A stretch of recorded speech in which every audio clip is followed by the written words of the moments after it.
I really just tried to take everything that I could think of and every piece of feedback that really we kind of took it to heart. And I really started with like, okay, this particular part of the optic turret, what does it need to do? Okay, it needs to feel this way, it needs to look this way, it needs to do this, this, and this. And, you know, and kind of take that approach with every part of the optic. And what we ended up with was an optic that is, and you know, I think it's really going to make waves in the entire industry. But I think it is a very well-rounded, very thought-out offering for the PRS. So that's Brandon Rudge, and he's a professional competition shooter who helped design a new scope. And we're going to talk to him today on the special pre-recorded episode of TMI. So let's get started.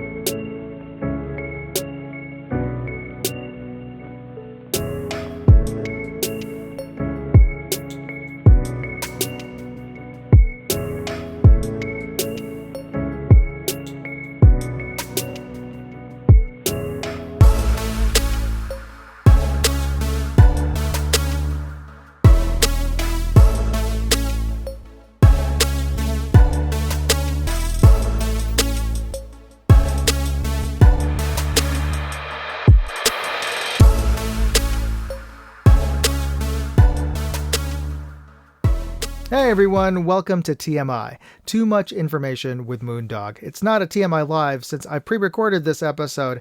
I've just gotten back from a week-long trip to New York, New Jersey, and Pennsylvania, where I produced my annual charity airsoft event, and frankly, I'm a bit too exhausted to do a live episode today. But this episode is special because I have an interview with Brandon Rudge, who is a professional PRS competition shooter, and he helped design the new March FX PRS edition, which I got to see a prototype of and meet Brandon at SHOT Show earlier this year. And this is a really cool, innovative scope, and March is known for making some really high-end scopes. So be sure to stick around for the second half of this show to see that interview. But the rest of this show, this episode is going to be pretty much structured like a regular show, where we first will talk about the videos that I've posted this week, and I'm even going to be giving away prizes on this show, so be sure to stay tuned. Before we get started, let's give a little shout out to our sponsors. This is our first of two sponsors. Aura is an online cybersecurity company service that I use, and they help protect me when I'm online. They're great. Use the QR and the link over that you see on the screen there, and they offer a bundled wealth of security services. They have VPN, virtual private network, which helps keep you secure if you're on public Wi-Fi, Starbucks or wherever. And they have spam blockers, fraud alerts, credit monitoring.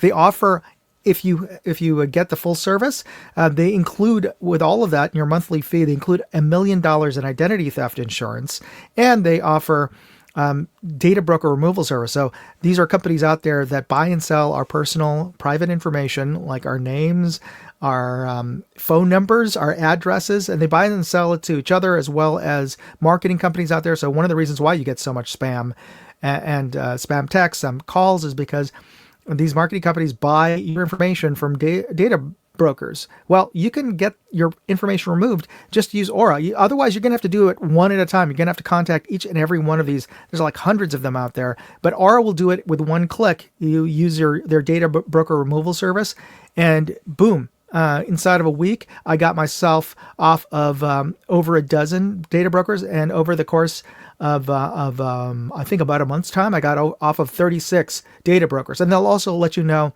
if your information is out there on the dark web. So great service. All of this is bundled into just a regular monthly fee. Otherwise, you'd have to go through a couple of different services to get all the services you can get all together with Aura. And use my link, aura.com/moondog, and you can get 14 days of a free trial. And during that free trial, you could use all their services like the data broker removal service. So go ahead and use them. Use it. Go use my link and let me know how that works for you. All right. And our second sponsor is Venice.ai. Now, I don't know if you use AI chatbots for anything, but a lot of people are using them. They're great for helping you write a first draft or do research. I use them a lot for researching information for my reviews, but also to help generate visuals for my reviews. And you can use chatbots to create images of things, fanciful things, weird things, or lascivious things, or whatever. But the thing is, everything you ask a chatbot AI out there, well, every other service like ChatGPT and Gemini and Copilot and whatever that are out there that you can use. Well, all the search queries, all the prompts you give it, every time you send it stuff or type in stuff, all of that information is getting stored by these AI companies of what we are asking it to do, and also all the responses back from the AI that gets stored. That gets remembered. Everything that you've asked it to. All the information, all the images you've asked it to generate, that is stored by the AI, except for Venice.ai. They encrypt the communication you have with them, and also, more importantly, that your search communication history is not stored on their servers. It's the only AI that isn't stored on their servers. It's stored on your browser that you can delete. So, yeah, use Venice.ai, much more secure, much more private. And that's the reason I use it. And use my link, venice.ai/moondog, to try them out. And you can get 20% off a full service account using my code Moondog. So try them out. There's a QR code right there. All right. Now, like I said, we're not going to have a live contest giveaway, but I am going to give away a little prize today. And what I like to do is give you a mystery brand based on their logo and some clues. Well, here's pretty much what it is. The early bird clue here is, if you're tuning in early, is just type in #March. That's all you have to do, and you'll be entered to win. And what are you going to win today? Well, this will make sense here, but you get to win a souvenir. This is from Super Nintendo World. This is a knife. Tactical knife from the Toadstool Cafe, and the first 3 folks who type in March to my email address, which is moondogairsoft@gmail.com, you'll be the first 3. Will get the first person will get the knife, and also a Moondog sticker, and the other 2 winners will get a sticker. So get your emails in. Email me at that address, and use #March as the subject line. And the first person who gets it, the first 3 will get a sticker. The first person will also get this souvenir knife from the Toadstool Cafe at Super Nintendo World at Universal Hollywood. And the reason why I picked that as a prize, well, you'll find out. I want to share with you my trip to Nintendo. Anyway, let's get into those videos, by the way. And these are the videos that came up that I posted this week. And one of them, which is appropriate because I went to the East Coast for my airsoft game, well, that was sponsored by evic.com, that whole event. And they gave away so much stuff to all every attendee to this charity event gets a complimentary raffle ticket. And if you donate to the charity, you can basically get additional raffle tickets by donating to the charity, which is Breakthrough T1D. We're formerly known as the Juvenile Diabetes Research Fund. Well, they fund research into finding a cure for diabetes. Great, very important work out there. And evic.com is the sponsor of the charity airsoft event, which is Operation Bad Blood, which is every June. And they have a booth at SHOT Show, so I stopped by there to see what they have. What are their new hot guns, airsoft guns for 2025? So let me just share the video that I filmed while I was there at SHOT Show.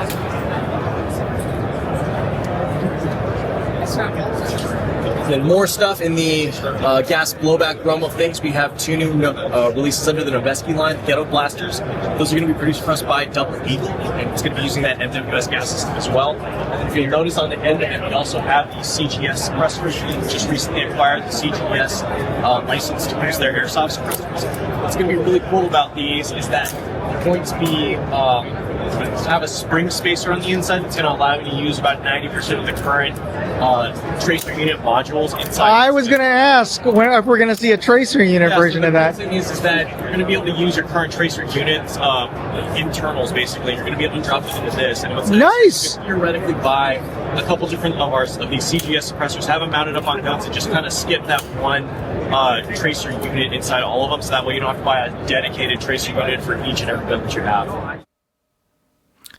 So for those of you who don't realize this, and when we're talking here, those airsoft replica guns shoot plastic BBs, and these are gas blowback, which means that they're propelled not with gunpowder or anything like that. You fill them up with propane gas. The magazines are basically little propane tanks. You fill them up, and just the pressure from the off-gassing of the propane propels the BB and shoots it.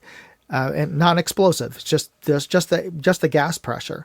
But these airsoft guns are great training guns for the gas blowbacks, because it has a little bit of the recoil effect, not quite as much as even a rimfire, but it does give you that sort of visceral feel and function. So you have that feedback, and they're great training weapons because, one, they're safe. You could use them indoors. You could use them in your house to train with, and you don't have to worry about putting holes into the walls or shooting into your neighbor's property or whatever. You'll put dents in your wall, or potentially you could break glass with these plastic BBs. But they're, in that sense, they are safe to use in your home. The thing is, when they're talking about tracer units, those are units. They're basically, they look like suppressors, but they're not. Contained inside of them are essentially the same mechanisms that are in the flash in your cameras, in your traditional cameras. And what it is they have a little sensor inside that when a BB shoots out of the barrel, it passes the sensor, it trips the sensor, and it flashes on the inside. The reason for that is you can buy glow-in-the-dark BBs. I kid you not, there are glow-in-the-dark BBs, and they're for use in evening games or night games, and it looks like a legit, like you're shooting tracer rounds, but it's not. It's just glow-in-the-dark plastic BBs. If you haven't seen it, it is super cool. And anyway, so that's what he was talking about there, is that these units, that particular model of airsoft replica has a built-in suppressor, fake suppressor / the tracer unit is what they call it. Oh, by the way, not only will the first 3 folks who enter get a sticker, but also throw in honor of the airsoft event. This is a NYC Airsoft, which is the production company that I founded to run the event. You can get it's a neoprene coaster, but we also use it as a funnel, so that if you need to refill your BBs off of like a big bottle, you can use that to fill smaller bottles or magazines with this. So you can use it. It's flexible enough that you can use it as a funnel, and it packs. And then, you can use it as a coaster, or you can use it as sort of like a mini koozie to wrap your hand around a cold beverage to keep it cold. So you get one of these as well. So as the prize, the first 3 who put in hashtag March for the giveaway today. Or I should say giveaway for this episode. All right. Now, on my Moondog Reviews channel, I posted up this video announcing this was last weekend. So this contest is technically over now, and I will be giving away this 1 mile range laser rangefinder next week. So this is I posted up just sort of a final reminder to get your entries in for the Milesy Ion Jet 2 rangefinder, and that was on my Moondog Reviews channel. And on my Moondog Go channel, which is my travel channel, I posted a video or a long form video, a real time walkthrough of the new Nintendo store in San Francisco. And this is only the second official Nintendo store in the US. The first one was in New York in Rockefeller Plaza. I believe it opened in around 2010 or maybe 2014 or somewhere around there. It's been there for a while over at Rockefeller Plaza, but this is the second store, and they opened it at Union Square in San Francisco, which is sort of the higher end shopping district in downtown. Now I know San Francisco has a bad reputation now for shopping and theft, and to be honest, a lot of the stores around Union Square, and they were like luxury stores, like there's Gucci and there's the Apple store and a couple of other luxury stores. Some of them have closed just because of the low, just because of the crime. You know, people would set up flash mobs and just, you know, rob the Apple store or whatever. And also, the fentanyl addicts further down on Market Street and towards the Tenderloin, which are a couple blocks away. That is the Tenderloin area of San Francisco is not that it's not really that close, but it's walking distance in relative terms. But that's the district that is the traditionally, that's where the flop houses are, and a lot of the addicts are over there. And yeah, San Francisco has a well-earned reputation for being the most for the least well-run city in the United States in terms of government. But I have to give the Nintendo store credit, and all the other stores around Union Square. They've upped their own personal security. They've had to hire security firms just to keep order there. The area immediately around the Nintendo store, which is I forget which hotel that is. It's one of the higher end hotels. It's safe. It feels safe. I've lived in New York. I've lived in San Francisco. I've lived in seedier parts of both cities. So I get a good sense of what's safe and what's not when you're walking around.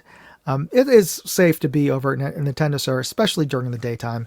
So if you are planning on visiting San Francisco, check out the Nintendo store. Anyway, they just opened it like a month ago. So here is footage from my visit to the Nintendo store. We're in Union Square at San Francisco to go inside the new Nintendo store.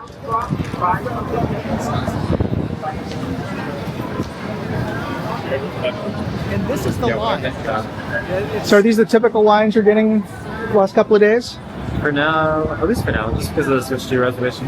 But we've seen the longer ones. It's not too bad. Okay. Yeah, it's not too bad of a wait. How many of the folks, percentage-wise, do you think are coming here to buy Switch 2s? Probably like 200 people every day. So it's maybe like 1 out of every 20 folks are in line? If there's 200 reservations, yeah. So when you guys were asking earlier about if you're here to buy a Switch 2, is that to sort of pre-order and bring it up to the counter? So we want to scan them in, just so we can get the process started. So by the time they come into the store, their Switch 2 is already prepared for them to purchase at the checkout. Okay, cool. Yep. So that's the hotness right now is the Switch 2, and you actually, if you want to get it, they were sold out the first day, of course. You have to get reservation. You have to make reservations to buy it there, and that is the line to get in. By the way, it's so popular to go to the store that there's actually a line, and they limit the amount of people who can come in. And I'm sure that's part of it is the user experience, but part of it is also to keep flash mobs from coming in and just looting the store. So there's a bit of a wait. We ended up waiting about 15-20 minutes to get in, but inside it's nice. It's smaller, physically smaller than the New York store, but it is also a 2-level store. But unlike the New York store, which is ground floor and the second floor at Rockefeller Plaza, this one has a ground floor and a basement, and most of the games and actually most of the retail brand products are on the lower floor, and the first floor is primarily Super Mario branded stuff, which includes Donkey Kong and also Nintendo Store San Francisco specific stuff. But I have to say about the Nintendo Store in San Francisco is it actually had more product, a diverse range of different products from different IPs, including Zelda, Pokemon, Splatoon, and Pikmin. So all those different game brands had products, and they had a bunch of different stuff, not just toys and figures, but shirts, jackets, a whole range of things that you could buy for if you're a fan of any of those the specific game brands, and they were all available there at that store. At the New York store, it's a big store, but mostly it's you could get some games plushes were big at the New York store, and of course you can get a Nintendo New York T-shirt, but that's pretty much it. I mean, it didn't have as wide of a variety of things you could buy over at the New York store, to be perfectly honest. So if you've been to the New York store, and you're a huge fan of Nintendo, the one in San Francisco is worth checking out, because I'm pretty sure there's stuff there that you can't find at the New York store. All right. Now, this is the part of the episode where I ask you for help in developing the videos that I post up for next week. And the video that I'll be posting up next week is, here's a sneak preview. It is the new Pro Here. These are earbuds. They're earbuds, and they're wireless earbuds, and they're ear protection. So they will protect just like earmuffs, and you put them in your ear, and they use them just like music earbuds or phone earbuds. So you can sync them up via Bluetooth to your phone, and the sound quality is not bad. I mean, it's not EarPod or higher end earbud level, but still pretty decent, and better than, I think, better music response, or at least audiovisual media response than any earmuffs that I've used. Anyway, so this is my headline: best budget Pew Pew buds. Can you think of a better headline? If you can, type it in the comments. Leave me a comment, and if it's a good headline, and if people, and vote for that. If you hit that thumbs up on people's comments if you read them and you like that headline, I will use it in next week's in the thumbnail for next week's video. So here's your opportunity to write a better headline than this one. All right. So the clue again for the name of the brand, and the name of the brand is March Scopes. So it is what it is. So if you type in, if you send me an email at moondogairsoft@gmail.com and use the subject line hashtag March, you'll be the first 3 folks will get a Moondog sticker, a NYC Airsoft coaster, and the first person who sends an email will also get a Super Nintendo World Toadstool Cafe souvenir knife. So there you go. And I should just mention that the brand that we're featuring today is March Scopes, and they are a really premium, high-end sporting optics scope brand out of Japan. They're actually created by Daeon Optical Design of Nagano, Japan, which, for those of you who are old enough to remember, the Nagano Olympics. That's in basically the Japanese Alps, the mountainous region to the the west of Tokyo. And that's where Daeon Optical Design is based out of. And they are a very boutique, custom optical brand company. And they started in 2004, so it's relatively new. But all of the folks who work there have a long history of working in optics and sporting optics, and they came together to form Daeon Optical Design, and they produce really high-end scopes, and under the March brand. And I got a chance to go meet the folks over at March, and and thing is, they've just this year released a new March FX, which is one of the scope models they have. The March FX specifically optimized for PRS, which is the Precision Rifle Series. It's a shooting sports competition body that organizes and sets up rules for PRS matches, both regionally and nationally. And unlike traditional bench rest matches or bullseye matches, a PRS event is where they incorporate sort of the thinking of the targets and engaging and having each of the stage of the matches coming from law enforcement and military style and hunting style scenarios. So those are the kind of shooting matches where you see people shooting from different positions at different targets at different ranges, shooting from barricades, faked rooftops where you're on not on a flat surface, you're on an angled surface.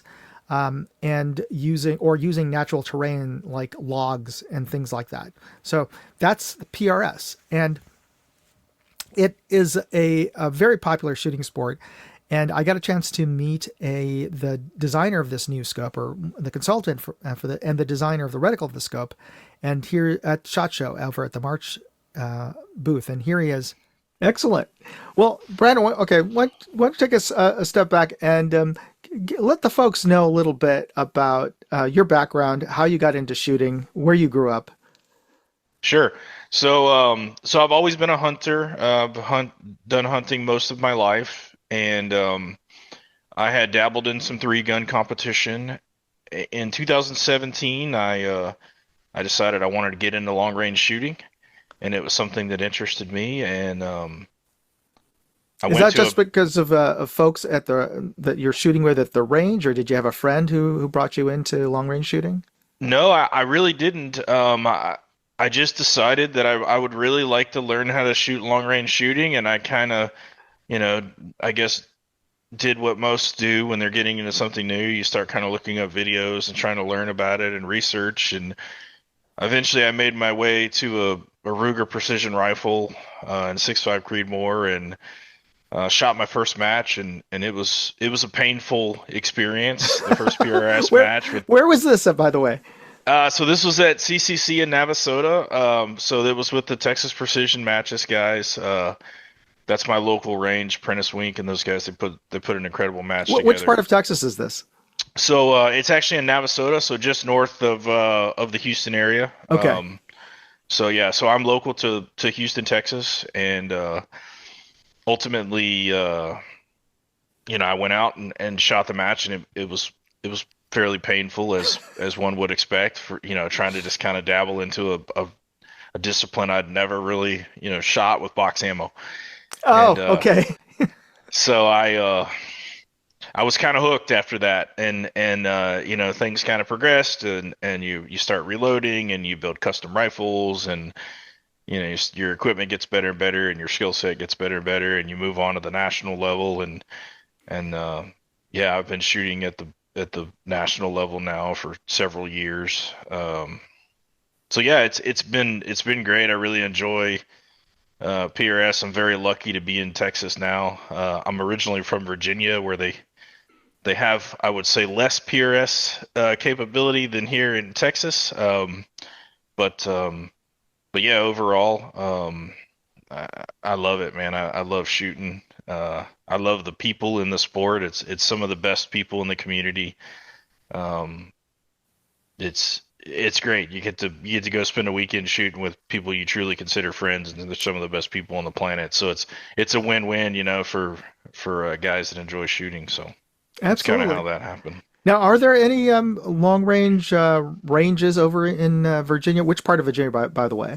So I am originally from the Hampton Roads area, Yorktown. So I'm from the Yorktown area, and there are some facilities in Virginia.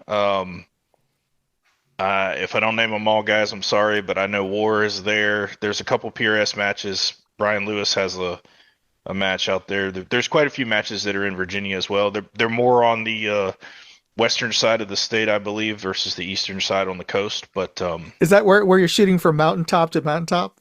Yeah, it's likely that they're more in the Appalachian area. I honestly I haven't gone to the West Coast to shoot a whole lot, mainly because I lived there half my life. So as far as seeing other things, I would prefer to go to the West Coast matches, or shoot in the Central region, just because of how easy it is to get to the matches. But yeah, I guess I really owe it to myself to go back to my home state, where I'm from, and go shoot a match. So you still got family there, right? I do. Yeah, I do. My mom would really enjoy for me to come visit more often, for sure. Now, how far when you're saying it's easy for you, it's like less than an hour's drive to go to compete in matches in your part of Texas? So Houston is about an hour across from south to north. So it's about an hour from the north side of Houston. So I'm right around 2 hours. I live on the south side. So I'm right around 2 hours from the range. But in the world of PRS, getting to long range shooting in a PRS venue, that's a pretty short distance. Some guys drive 4 or 5 hours to shoot a match. So So very lucky, and it's actually a very good facility. It's one of the best in the country. So very lucky to be. That helps, keep the spirit alive. Absolutely. I mean, I think the nearest range that has matches regularly is like 3 hours, and that's with without major traffic jams. So Yeah. yeah, that's the reason why I don't participate. So you're definitely fortunate in that. Now you're saying you got into it like in your 20s, your 30s. Yeah, no, I'm a little older than that. So I would have been in my 30s when I started shooting, early 30s. Uh, there are guys that are out there, that some of these juniors that are shooting at just a fiercely competitive level, and they're hard to beat, man. They don't get as tired, and they don't hurt as much after the 2 day matches. So it's really cool to see some of the 16, 17-year-old juniors that are just, going to worlds and winning matches, and it's crazy. The PRS sport, even since I got in it, and there was guys long before me, but just from 2017, 18 to today, the sport has just absolutely exploded, from the number of people and the support and the just the number of matches. It's quite amazing. So tell us how did you get involved with March? Were you already shooting March scopes when you were competing? No, I wasn't actually. I've shot pretty much every major scope on the market, um, from pretty much every manufacturer. Well, And let me and just to ask, what was the first scope that you shot with on that Ruger Precision the Rimfire or first the Ruger scope, Precision scope? oh geez, man. I actually think the first scope I put on it, I think was a Razor Gen 2. Okay, I do believe that was the first scope I put on it, and so you've tried just about every one until you got to March. yeah. So it's actually kind of an interesting story how Hmm. this happened. So I'm quite good friends with Timothy Vaught. He's a well-known F-class shooter. He had affiliations with March, and I had worked on, getting working through the prototype and then into the Majesta that has been, kind of a driving force in the F-class community. And 2 years ago at Shot Show, they March approached Tim and said, "Hey, we'd really like you to try to help us from a consultation and a feedback perspective, do what you've done in F class for PRS." And Tim said, "Well, I'm not really your guy for that, but I do know someone." And Ah, and he reached out and he said, "Hey, I think March makes some of the best optics in the world. I've been using them in competition in my discipline, and we talk quite often about F class and PRS and reloading and all the things that kind of cross over to one another." And he knew that I had a reticle drawn up, and that was kind of something we could leverage into the design. And I said, Tim, I don't know, that's a big undertaking. I'm not quite sure that I'm the guy. And Tim said, you're the guy. Like you're gonna be the guy for sure. You can make this happen. And so I asked him to kind of send me one of the Gen 1 5 to 42s. And I didn't really know who March was outside of discussions with Tim in the F class world, because they're not really a predominant scope in PRS. Um, but So after that, I kind of looked through it, and one of the first things I ever said the first moment I looked through the scope was, "Wow, the optical horsepower in this optic is absolutely incredible. And if they can just change some subtle things here, look, feel, and integration of some things that I think we could get it done, different reticles, things like that." I said, "I really think they have something here that could really, really be a top contender in the PRS." So I told Tim, I said, "Okay, let's do it. We're gonna make it happen." And um, the discussions, uh, hundreds and hundreds of emails back and forth, calls, you know, chats, you name it, tons of discussion on how to do this with individuals, across the world. So what are some of the key changes that you suggested or requested of them for a really competitive PRS scope? Yeah, so the big changes between the Gen 2, the 5 to 42 Gen 2, and the PRS edition with my Mm-hmm. reticle, which is a unique model. The biggest differences is obviously the reticle, so it has my reticle in it. The turret system, the detents, the feel, the tactile feel of the turrets is slightly different. The rideable turret portions on the windage, elevation, and parallax are exclusive to the PRS I model. think that is the first thing that everybody notices about that. Yeah, it's the turrets are kind of a funny story because I didn't know they were really going to be silver in the very beginning, and I was like, "Ooh, I don't know about this, guys." And then we got the prototype, and I was like, this is actually great. They're super high contrast. You can see whatever color you mark on them, you can see because of the silver, and it also, it made the scope very uniquely identifiable on the firing line, which is also, something that's important to March. And I told him, I said, PRS guys, just make the scope black. So having some little subtle things in the, I don't know, I'm not even sure if you saw this one at SHOT Show, but they have Yeah, a yeah. PRS edition that's Mhm. that's engraved on, and so there's just some little subtle things there that they changed that allowed it to kind of look and kind of stand out on the firing line, which I think it's good. It makes me feel good when I see them on the firing line now. So the turrets was a big one. We removed the locking turret feature. The The shuriken, yeah. Yeah, so the turret assembly is virtually the same as the Shuriken as far as how it operates internally and all the mechanisms inside. But the locking feature was removed because we don't often use that in PRS, and Yeah, you don't there's want to been accidentally do that when you're grabbing it. Yeah.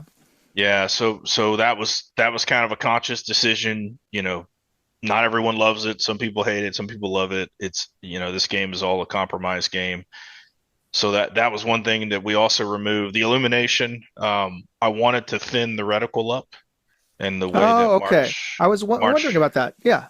yeah. So the way that March illuminates the reticle, it would require the reticle to be slightly thicker than Ah, than what I really wanted it to be. So I said, hey, look, we never use illumination. The thickness of the reticle is really, really important to PRS shooters. absolutely. It's a make or break thing. And that was that was kind of the decision behind that. The rest of the scope itself, from an optical perspective, is virtually the same as the 5 to 42 Gen 2 non PRS model with the Shuriken turrets. And it's available in all the other reticles. Um, But even the F class guys, I think, will like a thinner, more precise reticle. So yeah. yeah, the F class guys, and that's that's something for the, like on the Majesta, the thickness of the Majesta reticle is actually very, very thin, because it's often used at 80 power. And you can actually get away with that on some of the second focal plane stuff. Like in the PRS model, if we tried to go as thin as the Majesta and you tried to go to like 12 power, You're not going to see anything. you wouldn't even see the reticle, right? Yeah. So it's, and I think that's a lot of what this scope was about, is a purpose built optic that was like, what do we want it to do? And the answer was PRS, right? That's what we want it to do. And if it does other things well, that's great. That's a fantastic thing to have as an optic that's good enough to get into other things as far as like NRL hunter, hunting. Gary Castillo at March UK is using it in ELR rifles. Yeah. So it's being used in a bunch of different areas as far as shooting disciplines are concerned, but the primary focus was like, hey, this is a PRS scope, and that's what it's built for. Absolutely. Now, one of the So things that the comments I got from the other video that I posted for March scopes was, your standard Yahoo would comment, Oh, it doesn't. You're spending all this money. It doesn't even have a Christmas tree, and it's. Can you speak a little bit about that? Like, why the Christmas tree isn't even relevant anymore, or at least not as relevant? Yeah, so I think if you look in the PRS at most of the shooters, especially in the upper echelon of shooters, um, and internet, that this is a general statement. This is not a fit everybody bill here, but most individuals in the PRS, I think, are using less and less of the tree. We use a lot of holdovers and hold unders and stuff like that, but generally speaking, you're not going to find very many PRS guys that are actually using a tree, that in that fashion. The the ability to hit targets based on that usage case, it just isn't practical for being successful in PRS as far as trying to hold both windage and elevation on a tree that 98% of the time is not going to be where you need it to be from a hold perspective. So too much guessing game, not enough certainty into the outlook for the output for the execution of the shot. So we did a little segment at SHOT Show, and we jokingly called it chopping the trees, because we got that question a lot, and you see all sorts of individuals at SHOT Show. You see pro level PRS guys, and you see guys that are at SHOT Show that have never even seen a PRS rifle. So you get a plethora of questions.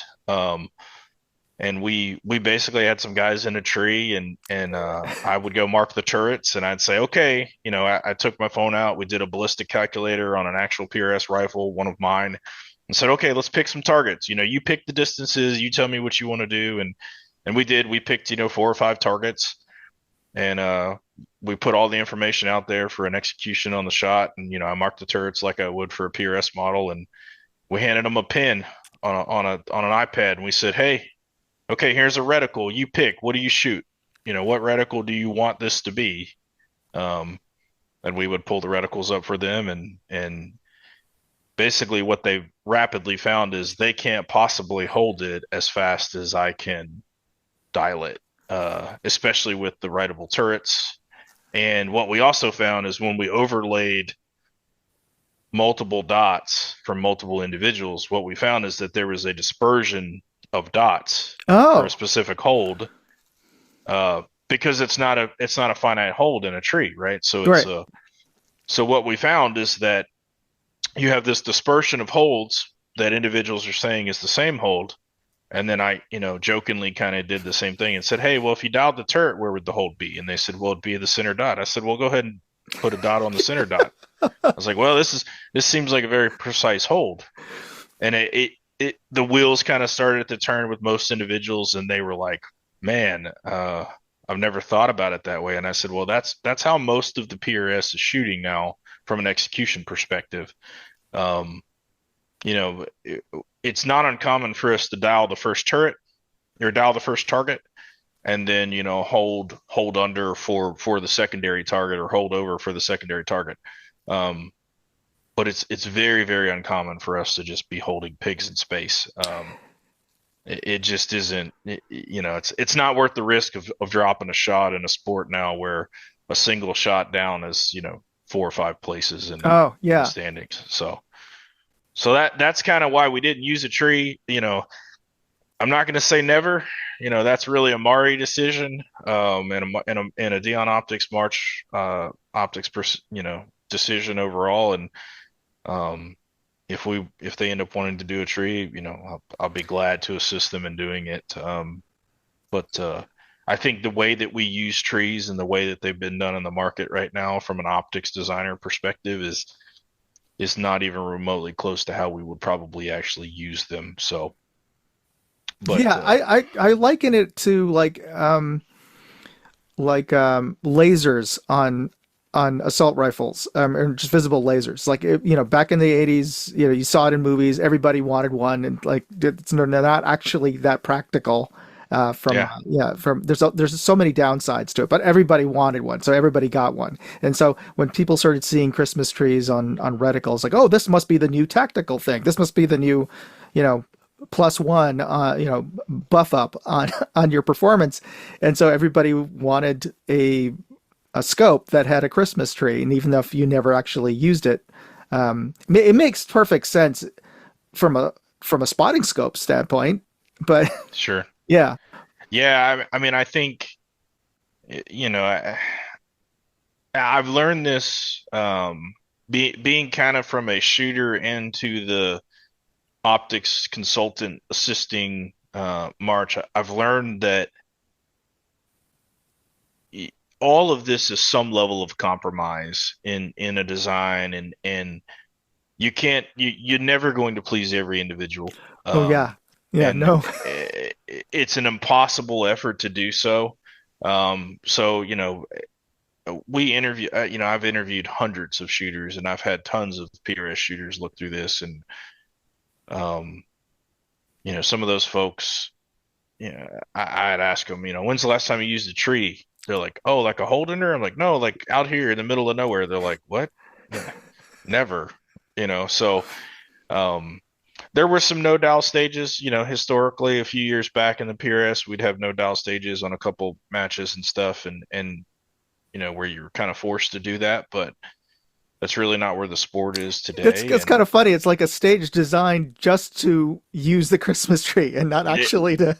and Yeah, I think that's why a lot of the shooters in the PRS and the community itself didn't really enjoy them, because it felt like it was just a gear check, right? Like, hey, you have to have this to go, shoot this stage only, and it's the only stage in the entire season that you would do that, right? So, the gimmicky, right, as the PRS community would say, the gimmicky feel of a no dial stage, I just don't think that the community really enjoyed them, and you don't see them very often now. So that's really fascinating.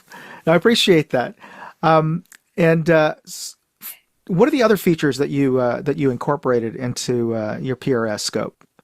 so we mentioned the rideable turrets, right? Hmm. That's a big one. A lot of the community now uses, markable tape and such.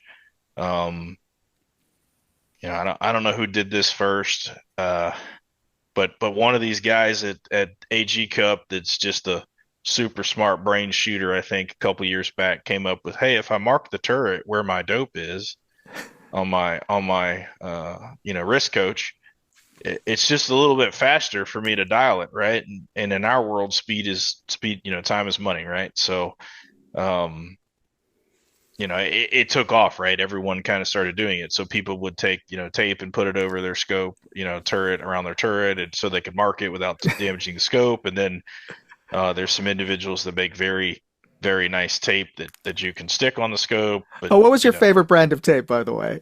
Or can you talk about uh, them? man, I tell you, if I had to pick the one tape, I don't even know the name of the company, but everyone uses it. It's a white tape. It's got a black background. The poor guy'd probably kill me just not knowing the name of his company, but it's pretty exclusively the tape that most folks use. Um, at the end of the day, you still have to get it on the scope. You have to get it all lined up with hundreds of little lines, around the turret, and um, so our decision was to, hey, I just want to do it from the factory. I want there to be a writable, markable turret that the shooter can use that is just material right from the factory. And the first time I sent that over in an email, I think over to the Dion folks, I'm sure they kind of stepped back from the computer and went, "What? He wants to do what?" Um, but the number of people, Stick a whiteboard on the turret, of course. yeah, I mean, you laugh, but that's really, some of those explanations were really, really as simple as that. Like, hey, here's a scope that has a tape on it. This is how you use it in PRS. This is what it looks like. And then, of course, the questions came, and we worked through those. And um, when you hand it to a PRS shooter, he's like, man, what's up with the color? Someone that's never seen a March, they go, man, what's up with the color of the turrets? I'm like, oh, they're writable. Like, you can write on them with an expo marker or a wet erase. And they're like, what?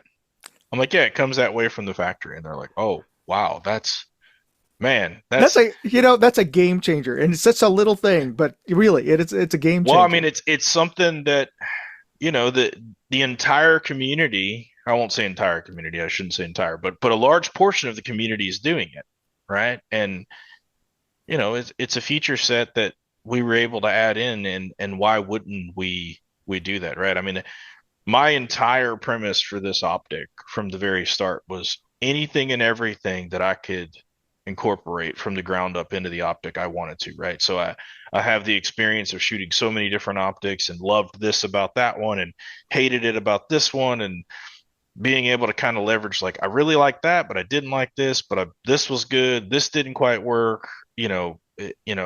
Scopes are, there's such a personal interaction with the rifle, and it's a lot like a pair of sunglasses, right? Oh yeah. There's so many different things to fit so many different people that you and I probably don't look to an optic the same way, or our feature sets, we may, the glass in one optic to you may look much better than it does to me, and vice versa, right? So I really just tried to take everything that I could think of and every piece of feedback that really we kind of took it to heart, and I really started with, like, okay, this particular part of the optic turret, what does it need to do?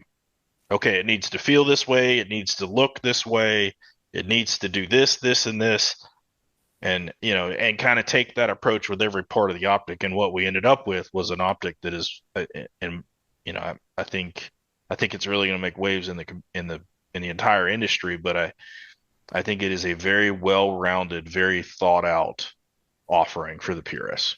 Yeah, I think that comes across so far in my testing, and I have to say, Brandon, that you did an amazing job of really. I see everything that you've just said. You've poured your experience into designing and just really optimizing what was already a great scope, but really to make it optimized for PRS. And I'm really mindful of our time. I know that you've got a busy day, so we'll wrap it up here. But I just want to thank you for your time, and also for March for sending out a sample of the PRS scope. Unfortunately, I have to send it back. I don't get to keep it for a long-term test, but I do appreciate getting an opportunity to get hands-on with this. And you really, again, did an amazing job. So I want to thank you. Well, thank you for that. There's a lot of hard work that went into the scope for sure, and we appreciate I appreciate you taking the time to talk with me and making the video, and we hope that you enjoy the scope, and sorry you have to send it back. Well, I'd like to thank Brandon for taking the time to join me for that interview, and if you'd like to see him again as a live guest and to be able to chat with him, let me know in the comments. Leave me a comment right now and let me know, and I'll invite Brandon to be back on. It was a real pleasure to talk to, and really a lot of the stuff that he told me was really insightful, because I'm not a PRS competition shooter. I'd love to, but there just isn't any PRS matches near me that I'm sure it's another rabbit hole that I would just suck up my time. I would love to. The matches look amazing, look very challenging, and I'd love to get involved with that. But anyway, as I was saying, I don't know what it's like to compete at a pro level, or even at a high level in PRS competition. Some of the insights were very insightful and very revealing. Notably, the whole thing about the people at pro level not using Christmas trees, the tree configuration and reticle was kind of news to me, because every time I posted up the review of the March Majesta, which is the 80 power scope, the highest power scope that's currently available. March makes that, and it seemed like almost half the comments I ever get about that particular scope review, and I'll include a link to that in the video description, are like, well, you're spending $4 or $5 grand on a scope, and it doesn't even have a first focal plane reticle, or it doesn't have a Christmas tree. And the fact that Brandon says the pro level guys don't even use Christmas trees, or don't even like to use them, because honestly, all of those little markings everywhere, it does clutter up your field of view. When you have it cranked up to maximum, whether you're shooting a 30 power scope or a 40 power scope, that reticle gets bigger.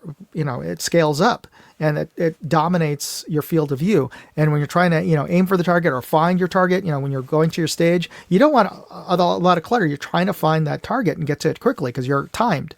And yeah, they want a clean as possible reticle, as thin as possible. And it's a totally different set of priorities. Yet everybody and their grandmothers, when they're selling these high-end scopes, high magnification scopes out there, almost all, everybody wants a Christmas tree reticle. Why is that? I think part of it is it does have some applications for follow-up shots in the military, and it's easier for people to learn how to shoot with them and self-correct if you can see your splash or whatever. But I totally agree. When you're trying to find your target, a cleaner sight picture with your reticle is better. And you can nowadays, back in the day when you're shooting, and everybody had capped turrets, it totally made sense to have a Christmas tree, because it's a pain in the ass to unscrew them or whatever, or leave them exposed, because then you can get fouling in them or whatever. And also, to be honest, a lot of the scopes 10, 15 years ago, unless you're really spending for a top premium scopes, they didn't track all that well or consistently. So, you don't want to be futzing around with a turret, because you're always worried that something's going to go wrong with your turret. It made sense to just do the holdover with your reticle. But nowadays, all the turrets are so good now, and they track. So everybody just dials in, and even in competition, I'm not going to hold over, even at 100-yard bench rest competition. I have the time, and I have the means to make the adjustments on my reticle when I do my sighters. Why would I use the Christmas tree? So anyway, that was an interesting insight, as well as the other thinking that went into designing that scope. So anyway, let's get into the contests that we have this month. As I mentioned, we are going to be giving away. This is the final reminder that you have an opportunity. The first 3 folks to email me at moondogairsoft@gmail.com will get the coaster, my Moondog sticker, and the first email that I get gets the Toadstool Cafe, the Nintendo knife. Wouldn't that be great if they actually sold that? That'd be awesome. Also, this month, I'm going to be giving away a CV Life 1-10 first focal plane. And this is an LPVO. And this is their Bear Swift. And you have an opportunity to win it. I'll be giving away this scope at the end of the month. You have up until the end of the month to enter the contest. And I'll include links to where you can enter the contest. But the basic requirement in this contest is you have to be smart enough to subscribe to my travel channel, Moondog Go, and upload proof that you have by taking a screenshot of your subscribed button and sending it to me. And you can find the place to upload your screenshot, as well as to fill out the contest form, so I know who you are and where to. I'm going to send the information. The winner's information will be sent over to CV Life, and they'll ship the LPVO directly to the winner. And the deadline is the end of July, so you have till the end of July to win this scope. And next week I'll be back live, so tune in next week, and you'll see TMI actually live. And next week I'll also be giving during the live show, I'll be giving away the Ion Jet 2, which is Milesy will be sending out the winner the Ion Jet 2, which is a great laser rangefinder. So I'll be drawing the winner on next week's episode. So be sure to tune in. That's Wednesdays at 3 p.m. Pacific, 6 p.m. Eastern, and 5 p.m. Central Time, and 4 p.m. Mountain Time. So be sure to tune in, and be sure to hit that like button and leave a comment. Anyway, thanks for watching. We'll see you next week. God bless. Moondog out. Hey, I'd like to know what you thought of this video.